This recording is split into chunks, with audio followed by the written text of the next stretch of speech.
Hi, I'm Rishabh Ghotbe. I'm a researcher at the TU Delft in the Faculty of Mechanical, Maritime and Materials Engineering. I do projects here at the Green Village, mainly concerned with the overlap between energy and mobility.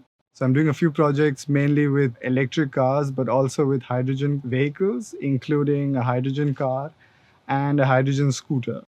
The story behind it starts off with a couple of other researchers in the same group. They got in touch with a company based in Taiwan. They were manufacturing fuel cells in expectation of a market where manufacturers who wished to drive with fuel cells, but they found out in the end that traditional manufacturers of scooters weren't really willing to make the change or didn't have the expertise enough.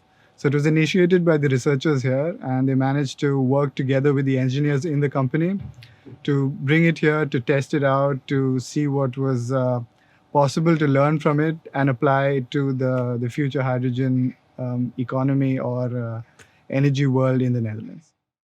So there are a couple of things needed for a scooter like this to evolve to the next step, and perhaps it's best to see them from two sides. So one is the people who use them. Right now, perhaps these people are using other forms of mobility, and perhaps in the future, there needs to be a demand for this kind of transport.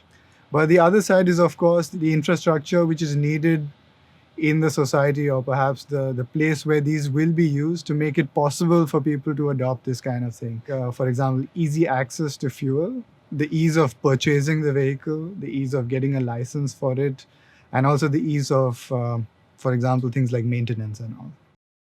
One of the interesting things about the way the fuel works is that there's a hydrogen canister that powers the scooter. It's very easy to take a canister out from your scooter and replace it with a new one.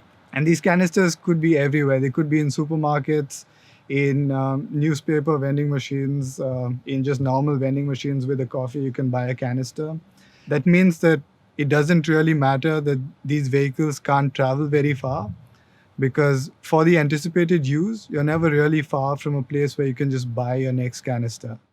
There are a few reasons why the scooters aren't on the streets yet. So for one thing, there aren't a lot of these scooters. So there are very few original equipment manufacturers. The second reason is that with new technologies, it's always a matter of time before they're licensed to be sold.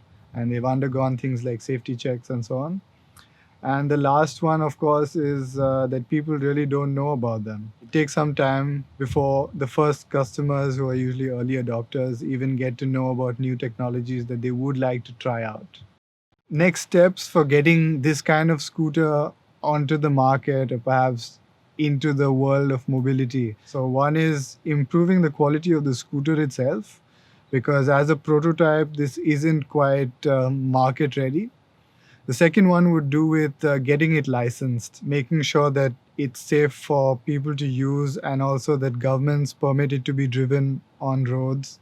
And the last one would be to do with making sure that the infrastructure exists around it, making sure that canisters of hydrogen are available locally and easily accessible for people who have these scooters. With a combination of all these three approaches, we expect that this scooter would be ready to take its next step forward.